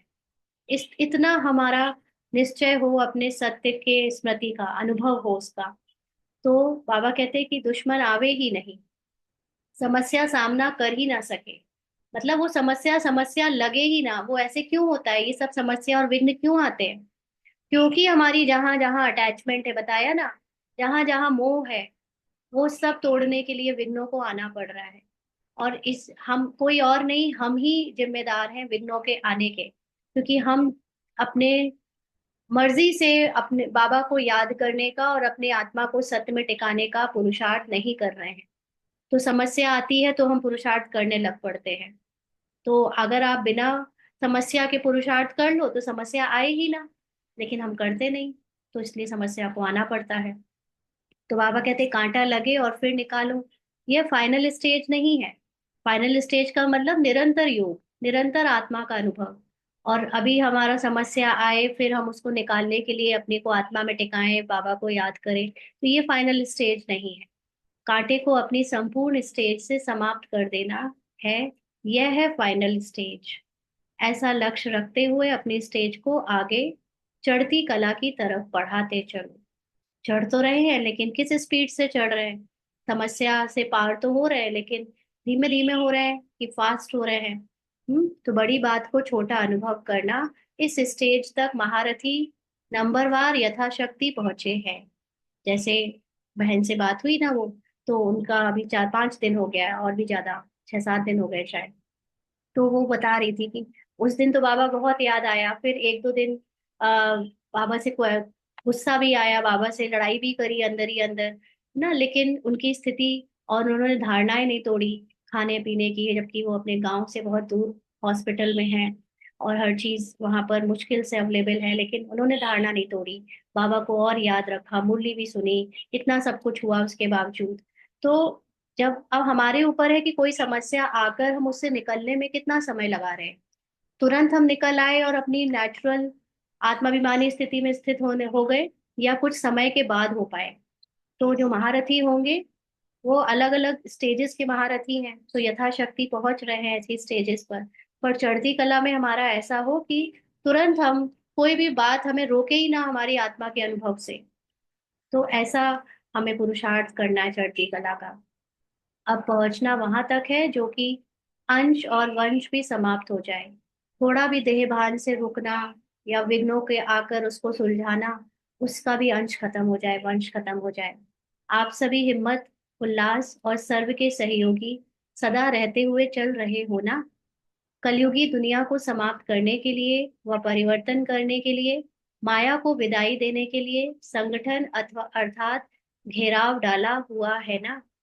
ये माया क्या है? ये सारा कलयुगी जो दिखता है डर, देह भान, देह का अपमान, ये सब कुछ जो है अभी हमारी पुरानी स्मृति काम कर रही है। तो ये पुरानी स्मृति को जल्दी से जल्दी खत्म करना है, तब तो नई स्मृति से जीवन शुरू हो। तो इसके लिए मजबूत घेराव डाला है, बाबा पूछ रहे संगठित रूप में, क्योंकि सबकी समस्या एक जैसी नहीं है। आप देखो, इस बहन का एक्सपीरियंस जो हुआ, उस एक्सपीरियंस से हमने भी कुछ सीखा। हमने भी अपने अंदर उस चीज को इमर्ज करके अपने आप को उस परिस्थिति में रख कर देखा, या अपनी स्थिति को चेक किया कि मैं आत्मा क्या उस परिस्थिति से खुद को अपने सत्य में स्थित कर पा रही हूँ। तो ऐसा थोड़ी ना है कि हम सब लोग पूरे पूरे हर एक समस्याओं से या विघ्नों से निकलेंगे। कुछ समस्या से कोई और निकलेगा, कुछ समस्या से कोई और निकल रहा है, कोई समस्या से कोई और निकल रहा है। बट संगठित रूप में हम सब जिसका जिसका भी जैसा जैसा सुन रहे हैं, जान रहे हैं, उन सब से अपने अंदर के पुरुषार्थ को चेक करते जा रहे हैं और माया को समझते जा रहे हैं, ताकि माया से हम प्रभावित ना हो, है ना। तो इस तरह से मजबूत घेराव डाला हुआ है। या बीच बीच में कोई ढीले हो जाते हैं, अथवा थक तो नहीं जाते, या चलते चलते रुक तो नहीं जाते हो ना। ना आगे बढ़ना ना पीछे हटना, जैसे थे वैसे रहना, यह पाठ तो पक्का नहीं करते हो कि हम ना ऊंची अवस्था में जा रहे हैं ना नीची अवस्था में, बस चल रहे हैं, वो रोज रोज का ढर्रा चल रहा है, ऐसा तो नहीं। समय धक्का लगावेगा तो चल पड़ेंगे, ऐसा सोच। जहां के तहां रुक तो नहीं गए हो, किसी के किसी प्रकार के सहारे का तो इंतजार करते हुए खड़े तो नहीं हो गए हो कि फला कोई सहेली ज्ञान में नहीं चल रही, वो नहीं आ रही सेंटर बहुत दिन से, या कोई और कारण नहीं बन रहा है पुरुषार्थ कराने का तो नहीं कर पा रहे, ऐसा तो नहीं है। तो ऐसी स्टेज वालों को क्या कहेंगे, जो किसी के कारण रुके हुए हैं, इंतजार कर रहे हैं? हाँ, ऐसी स्टेज वालों को क्या कहेंगे? क्या इसको ही तो अंगद की स्टेज नहीं समझते हो? ना उन्नति हो रही है ना दुर्गति हो रही है, रुक गए हैं, ये अंगद इसकी इसको तो नहीं समझ लिया। बाबा कहते हैं अगर ऐसे रुक गए तो फिर लास्ट वाले फास्ट चले जावेंगे। जब भी पहाड़ों पर बर्फ गिरती है और जम जाती है तो रास्ते रुक जाते हैं, तो फिर बर्फ को गलाने के लिए व उसे हटाने के लिए पुरुषार्थ करते हैं ना। यहाँ भी अगर बर्फ के माफिक जम जाते हो तो इससे सिद्ध होता है कि योग अग्नि की कमी है। योग अग्नि माना आत्मबल, आत्मा का अनुभव की कमी है। योग अग्नि को तेज करो तो रास्ता क्लियर हो जाएगा। मिली हुई हिम्मत और उल्लास के पॉइंट बुद्धि में दौड़ाओ तो रास्ता क्लियर हो जाएगा। अब की रिजल्ट में ऐसा आधा ही चल रहे हैं। बाबा ने देखा कि ज्यादातर ऐसे बच्चे अभी ऐसे ही चल रहे, रुक गए हैं। तो इसलिए इसको आगे बढ़ाओ। यह रिजल्ट क्या पुरुषोत्तम आत्माओं को अच्छी लगती है? जो इतने ऊंचे उत्तम पुरुष बन रहे हैं, ऐसी आत्माओं को ये इस तरह का पुरुषार्थ शोभा देता है? इसलिए ना पुरुषार्थ की गति में अंगद बनो, ना माया से हार खाने के लिए अंगद बनो, बल्कि विजयी बनने के लिए अंगद बनना है। विजयी बनने के लिए अंगद बनना मतलब जो मेरी बाप समान सत्य स्थिति है, मैं तो बस उसी को जानती हूँ। चाहे रोल में मुझे कितना घटिया रोल दिखा दो, चाहे कितना गिरा हुआ, चाहे कितना कमजोरी का, चाहे कितना डराने वाला, चाहे कैसा भी मुझे पार्ट अपने या दूसरों के संस्कारों में, संकल्पों में या किसी भी तरह की परिस्थिति में दिखा दो, बट मैं जानती हूँ कि मेरा सत्य बाप समान है। इस बात में अंगद बनना है। अच्छा, ऊंच से ऊंच बाप द्वारा पालना लेने वाले, विश्व की पालना करने वाले, विष्णु कुल की श्रेष्ठ आत्माएं, प्रकृति को परिवर्तन करने वाली पुरुषोत्तम आत्माएं, विश्व के आगे साक्षात मूर्त प्रसिद्ध होने वाली आत्माएं, और योगी तू आत्माओं के प्रति बाप दादा का याद प्यार और गुड मॉर्निंग। हम रूहानी बच्चों की रूहानी बाप दादा को याद प्यार और गुड इवनिंग। थैंक यू बाबा सो मच। ओम शांति। किसी को कुछ पूछना है आज की मूवी से? अनम्यूट करके पूछ सकते हैं अभी। ओम शांति दीदी। दीदी आपने अभी एक एग्जांपल दिया बहन का। पेपर तो बहन के साथ आया, लेकिन आपने कहा कि मैंने अपनी उसमें चेकिंग करी। मतलब आपने अपना क्या चेक किया उसके अंदर? तो क्या चेकिंग करी आपने, किस पॉइंट को चेक किया? देखिए, जैसे उसके साथ जो घटना हुई, इस पहले तो ये चेकिंग करी कि उसकी घटना को सुनकर हमारे अंदर कितनी हलचल आई। क्योंकि जैसे आप किसी को पर्सनली जब जानते हो तो फिर आपको उसका चेहरा और वो सब दिखने लगता है, तो आप भी अंदर से आपके मन में थोड़ी सी तो इमोशंस जाग जाते हैं ना, कैसे सफर कर रहे होंगे, कितना दुखी होंगे, चिल्ला रहे हो। सारी ये मन पूरी पिक्चर बना लेता है, फिल्म बना लेता है, क्या हो रहा होगा वहां। भले ही आप वहां नहीं हो, लेकिन जैसी कुछ पता चला पूरी फिल्म बन जाती है। तो पहले तो ये चेकिंग करी कि ये मन कितना हलचल में कितने संकल्प क्रिएट कर रहा है, और उतनी देर के लिए अपने सत्य को और उनके सत्य को भूल गया, भूला या याद रखा, है ना। तो ये चेकिंग करी। दूसरा ये कि वो उस परिस्थिति में अगर हम होते, तुरंत मन ने ये भी थॉट क्रिएट किया कि अगर तुम्हारे साथ ऐसा हो तो, है ना। तो ये भी चेकिंग करी कि कितना ये मन पूरी फिल्मी दुनिया बना देता है। अभी प्रेजेंट में जो दुनिया में, संसार में तो बहुत कुछ हो रहा है, लेकिन अगर हम हर एक के घटना को अपने से जोड़ने लगे तो हम कितना समय बर्बाद कर रहे हैं। हम अपने सत्य को, ड्रामा को याद नहीं कर पा रहे, भूल गए और एक कहानी में रम गए। तो ये बहुत सारी चीजें होती है ये चेकिंग करने के लिए कि किसी के साथ किसी का, मान लीजिए युगल ने शरीर छोड़ दिया, किसी के साथ बिजनेस लॉस हो गया, किसी के बच्चे को ऐसा हो गया, किसी के शरीर में कैंसर डिटेक्ट हो गया। तो सबकी कहानियां सुन सुनकर आप, क्योंकि पता नहीं मुझे आप लोगों का, लेकिन इसके अंदर ऐसा है कि ये बहुत फील करती है, फीलिंग वाला पार्ट इसका पुराना एक अनुभव में रहा है कि दुख किसी के साथ कुछ होता है तो इसको ऐसा लगता है जैसे इसी के साथ हो गया। तो अब ये बहुत ध्यान रखती है कि मुझे किसी के दुख को अपने अंदर नहीं लेना है, और मन में अगर आ भी गई है किसी की कोई बात तो तुरंत सत्य में टिकाकर उसको खत्म करना है ना। तो यही संगठित रूप में हम लोग एक दूसरे की लाइफ के जो भी पेपर और लेसन और कहानियां सुन रहे हैं, उससे अपनी स्थिति की चेकिंग करते करते आगे बढ़े। क्योंकि जरूरी नहीं ना कि हम यही पेपर देंगे, हमें हमारे कोई और पेपर होंगे, किसी और के कोई और पेपर है, बट हमारे अंदर हलचल और वो तो सेम हो सकती है ना। हलचल तो किसी की भी कहानी सुनकर आ जाती है आजकल। तो उस हलचल से अपने को न्यारे कर कर सत्य में अचल अडोल स्थिति में रखना, और फिर साकाश तभी तो जाएगी जब आप बिना किसी की कहानी से प्रभावित हुए उसके सत्य में देखोगे, जैसे बाबा देखता है, तब एक्चुअली साकाश जाएगी। मैं पहले उसके उससे हलचल में आ गई, घबरा गई, चिंतित हो गई, और फिर बैठ रही हूँ अलग से उसको साकाश देने की, उसकी आत्मा को शांति मिले, सुख मिले, शक्ति मिले। ये साकाश ऐसे थोड़ी ना जाती है। साकाश तो तब जाती है जब आप डरो ही नहीं किसी की कोई घटना और बात सुनकर। नथिंग न्यू, कुछ अंदर से बदलाव ही ना हो किसी का कुछ सुनकर, तब जाकर आप उसके सत्य को देखते हो, तब वो साकाश जाती है ना। तो अभी सब बाबा से अभी सीख रहे हैं कि ये परिस्थितियों में हम कितना अचल अडोल अनुभव करते हैं बुद्धि से। ठीक है जी। दीदी, ओम शांति। हाँ जी। इसीलिए शायद बताते हैं कि जब भी दादी या कोई भी बहन बाबा के पास कोई भी सवाल लेके आती थी तो वो सब भूल जाती थी, हम्म। बिल्कुल। क्योंकि उनकी स्थिति वो सबको आत्मा देखते थे। हाँ। वो अंदर उसमें रोल में जाते ही नहीं थे, ड्रामा में जाते ही नहीं थे। लंबे काल का अभ्यास तो हो गया था उनका, इस ज्ञान को जी समझने दीदी। कामा को यूज करने जी। का। तो वो उनके सामने तो पूरा यज्ञ इतना बड़ा, इतने हजारों भाई बहनों का केस आता था। अगर वो एक एक से लगाव रखती तो वो अपनी स्थिति में टिक ही नहीं पाती ना। तो हमारे लिए यही सब पेपर हैं, जितने लोगों को जानते हैं, जितने के बारे में सुनते हैं, उससे अपनी स्थिति को चेक करते रहें। Nothing new. ठीक है, और किसी को कुछ पूछना है, बोलना है? चलिए। दीदी, एक चीज और बोल रही थी। जैसे मेरे साथ ऐसा क्या होता है, छोटे से ही ऐसा है कि किसी की भी तेज आवाज सुनती हूँ ना तो मैं सहम जाती हूँ, डर जाती हूँ।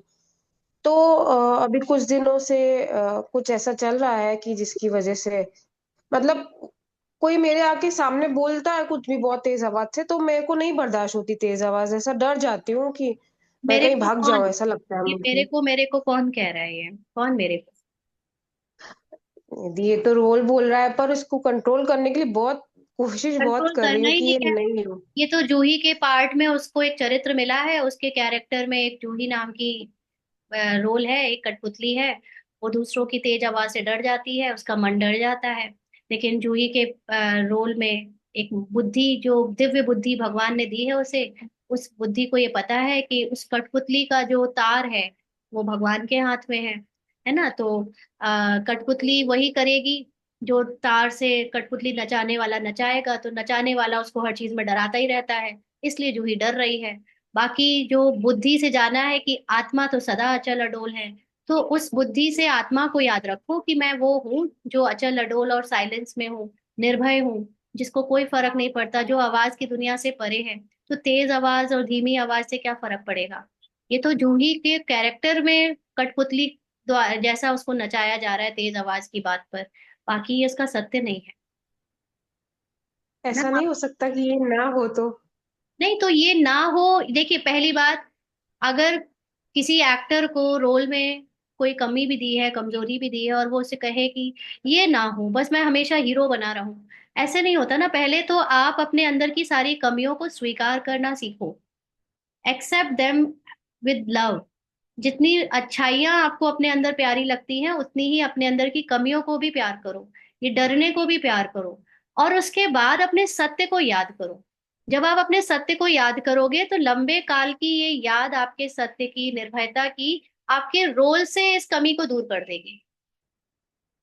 अगर लेकिन आप ये सोचो कि मैं उसे घृणा करती हूँ तो तुम मेरे अंदर से चली जाओ, ये डरने वाला स्वभाव मेरे अंदर से चला जाए, तो आप उससे जितना भागोगे, जितना उसको दूर करने की कोशिश करोगे, उतना वो आपके अंदर ही रहेगा, और ही वो आपसे चिपके रहेगा। पहले उससे प्यार करो। उस इट्स ओके, डरना is not a bad thing, एक पार्ट है ये भी, मन का डर जाता है तो इट्स ओके। लेकिन फिर प्यार से अपने सत्य को याद करो, मैं तो निर्भय आत्मा हूँ, मैं तो बहुत अचल अडोल हूँ। जब बार बार आप निर्भय और अचल अडोल का समान आत्मा के सत्य को बुद्धि द्वारा याद करोगे, तो वो कब आपकी कमजोरी खत्म हो जाएगी आपको पता भी नहीं चलेगा। ठीक है जी। जी दीदी, शुक्रिया दीदी। थैंक यू बाबा। कल मिलते हैं। Thank you so much. Thank you बाबा। संतोष भाई, आप कुछ कह रहे हैं क्या? ओम शांति दीदी। हाँ जी। मैंने मतलब एक बात शेयर करनी थी कि जैसे मैं कल परसों ना योग में थी, सुबह सुबह अमृत वेले योग में बैठी थी। तो मतलब कि मेरी समझ नहीं आया कि मैं कहाँ हूँ। ऐसी कुछ ऐसी डिस्टर्ब जैसी हो गई मैं। और मैं सोची कि मेरा तो योग ही नहीं लग रहा, मेरे को हुआ क्या। उसके बाद मतलब कि मेरे को ऐसा लगा कि जैसे मेरे पास शूज पड़ा, ब्लैक शूज पड़ा हुआ है, और मैंने वो शूज क्या किया, मैंने बाहर फेंक दिया। मैं सोच रही हूँ, मेरे दिमाग में ऐसी आ रही बात कि क्या बोलते, तभी मेरा योग नहीं लग रहा है कि मेरे कमरे में ये पता नहीं कहाँ से आ गया, ये किसने फेंका यहाँ पर ये। फिर मैंने वो ब्लैक शूज उठा के बाहर फेंक दिया। और उसके बाद मतलब कि मेरे को ऐसा लगा जैसे कि ना वो शूज ना, कि मैंने बहुत ऊंचे से कहीं ऐसे फेंका, कहीं पूरी जैसे जैसे सबके सिर पर बजने वाला है वो, पता नहीं कहाँ पर जैसे। फिर मैं जैसे एकदम ऐसे हुई जैसे कि मैंने उसको पकड़ लिया कि कहीं किसी को इसके नुकसान नहीं होना चाहिए। तो मेरी समझ से बाहर है कि ऐसा मेरे को क्या हुआ है, ऐसा ये कोई समझ से बाहर है, इसको क्या समझू मैं। नहीं, एक्सपीरियंस है ये सब। सबकॉन्शियस माइंड में, माइंड के लेवल पे अनेक तरह की बातें और एक्सपीरियंसेस होते रहते हैं, तो उसको समझना कुछ नहीं, आप तो प्रेजेंट में जियो, जो हुआ सो भूल जाओ। एक सपना देखते हो ना, सपने में कैसे अगड़म बगड़म चीजें दिखती रहती है, तो उसको याद करना इज नॉट राइट वे ना। आप सिर्फ सत्य में टिको, आप तो अपने आत्मा को याद करो, बाकी ये सारी जो चीजें हो रही हैं उससे क्या कर लोगे। अभी जैसे बहुत सारे लोग भविष्यवाणियां कर रहे हैं, है ना, इंटरनेट पर, महाकुंभ में भी ये हो जाएगा वो होगा। भले कर रहे हैं, लेकिन उससे क्या होगा, उन्हें ये नहीं पता कि कैसे होगा। और ये कह रहे हैं कि सतयुग आएगा, बहुत सारे देवता आएंगे, लेकिन जो देवता तैयार हो रहे हैं उनका काम ये नहीं है भविष्यवाणियां करना कि ये हो जाएगा कि वो हो जाएगा। देवताओं का काम है अपनी देवताई का कॉस्ट्यूम पहनकर तैयार हो जाना। ये तो बाहर वाले भविष्यवाणी करने वाले जो ड्रामा की स्टेज में माइक लेकर खड़े हैं, वो जरूर कह रहे हैं कि पर्दा खुलने वाला है, सतयुग आने वाला है। उनका काम है ये कहना बताना, या कि क्या होने वाला है क्या नहीं होने वाला है। बाबा का काम है बताना क्या होने वाला है क्या नहीं होने वाला है। हमारा काम है देवता बनना, हमारा काम है अपने को आत्माभिमानी बनाना। तो बस हमें यही काम याद रखना चाहिए, बाकी क्या हो रहे हैं ये सारे एक्सपीरियंस, चाहे सपने के लेवल पे, चाहे जी आंखें खुले हुए होश के लेवल पे, लेकिन फिर भी सब सपना ही तो है। ये पूरा संसार एक सपने के रूप में चल रहा है, तो आप अपने सत्य में टिको, बस इतना ही ध्यान रखो। बाकी क्या हुआ क्या नहीं हुआ उस सब कहानियों में मत जाओ। कोई सपना मुझे सांप ही क्यों दिखता है, मुझे सपने में ऐसा ही क्यों होता है, ये सब की कहानी में जागने का कोई फायदा नहीं, waste of time and energy. आप तो सिर्फ अपनी आत्मा को याद करो, that is only important thing. जैसे आज भी बाबा ने कहा ना साकार में, कि सबसे इम्पोर्टेंट बात है सिर्फ अपने को आत्मा बन बाबा को याद करो। बाकी शास्त्रों में या किसी भी बात पे कोई आर्ग्यू नहीं करना, कोई चीज से की डिटेल में नहीं जाना, कोई फायदा नहीं उसका।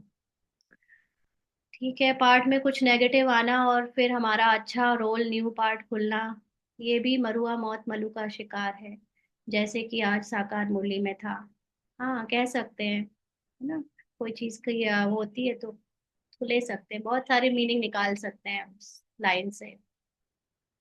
ठीक है जी, चलिए, ओम शांति।